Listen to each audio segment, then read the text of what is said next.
Orang Wahabi ini kalau berbicara pinter, kok pinter, tapi pinter ngakali.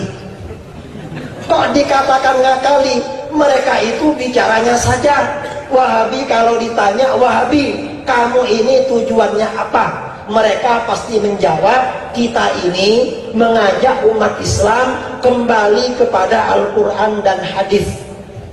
Itu ajarannya. Nah, kalau sudah ngomong begitu, gimana caranya kita jawab? Padahal itu semuanya hanya propaganda, omong kosong. Mengapa omong kosong? Karena yang dimaksud kembali kepada Al-Quran versi Wahabi bukan kembali kepada Al-Quran seperti yang ditafsirkan, seperti yang difahami oleh para ulama ahli tafsir. Tetapi maksud kembali kepada Al-Quran, yang pertama kembali kepada terjemahannya.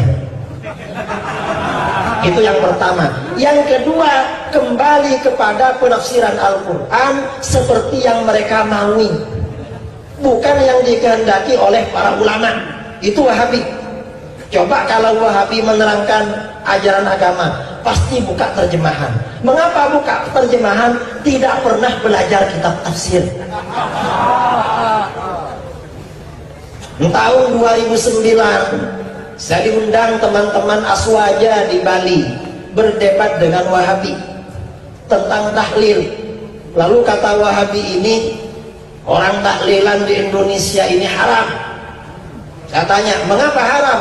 Dilarang di dalam Al-Quran.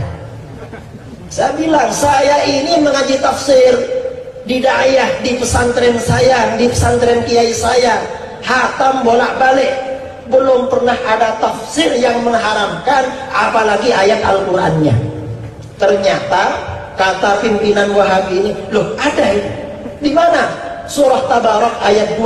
Allazi khalaqal mauta wal hayata liyabluwakum ayyukum ahsanu amala.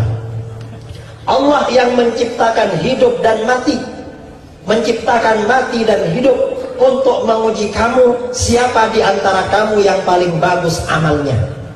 Nah, spirit dari ayat ini kita dituntut untuk memperbaiki amal, bukan memperbanyak.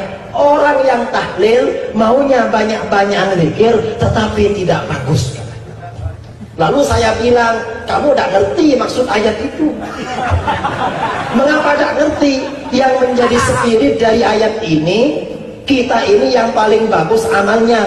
Kebalikan dari bagus itu adalah jelek. Berarti melarang amalan yang jelek, bukan melarang amalan yang banyak.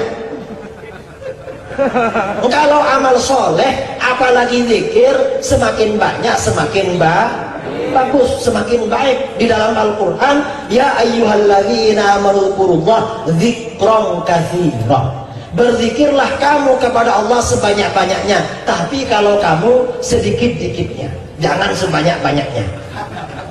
Kamu bertentangan dengan Al-Quran. Itu Wahabi. Cuma ngomongnya kembali kepada Al-Quran, tetapi Al-Quran yang disalah tafsirkan. Padahal sabda Rasulullah SAW, man qala fil Quran bi ra'yih falyatabawwa maq'adahu minan nar.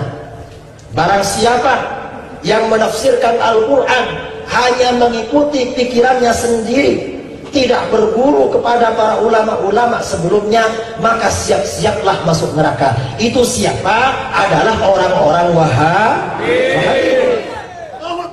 Masukkan Al-Quran. Kemudian yang kedua, Wahabi ini sering mengatakan kembali kepada hadis, tapi ini juga propaganda. Mengapa propaganda? Karena yang dimaksud kembali kepada hadis versi Wahabi bukan kembali kepada kitab-kitab hadis seperti yang difahami oleh para ulama ahli hadis. Tapi bagaimana maksud kembali kepada hadis versi Wahabi? Yaitu kembali kepada satu hadis saja. Hadisnya cuma satu, yaitu hadis kullu bid'atin dhalalah. Itu Wahabi. Wahabi ini kemana-mana pasti yang dibawa-bawa kullu bid'atin dhalalah. Ada orang menggelar maulid, nanti mereka akan katakan haram, bid'ah. Mana dalilnya? Kullu bid'atin dhalalah. Nanti ada orang tahlilan, haram, bid'ah, syirik. Mana dalilnya? kullu bid'atin dhalalah. Ada orang anaknya lahir dapat 40 hari lalu bersedekah, kata mereka haram. Mana dalilnya? Kullu bid'atin. Ada orang istrinya hamil mengandung dapat 7 bulan selamatan, datang mereka, nanti mereka akan bilang haram. Mana dalilnya? Kullu bid'atin. Masa semuanya pakai kullu bid'atin? Ngomongnya kembali kepada hadis, tetapi hadisnya cuma tidak ada lagi. Dan itu pun tidak dipahami seperti pemahaman para ulama ahli hadis. Karenanya saya kalau bertemu dengan mereka, saya kalau berdialog dengan mereka, saya katakan Anda bukan pengikut ahli hadis. Terus pengikut siapa, Gus? Anda pengikut ahli hadas. Bukan ahli hadis. Ahli hadis tidak potongan sama sekali. Itu hadis.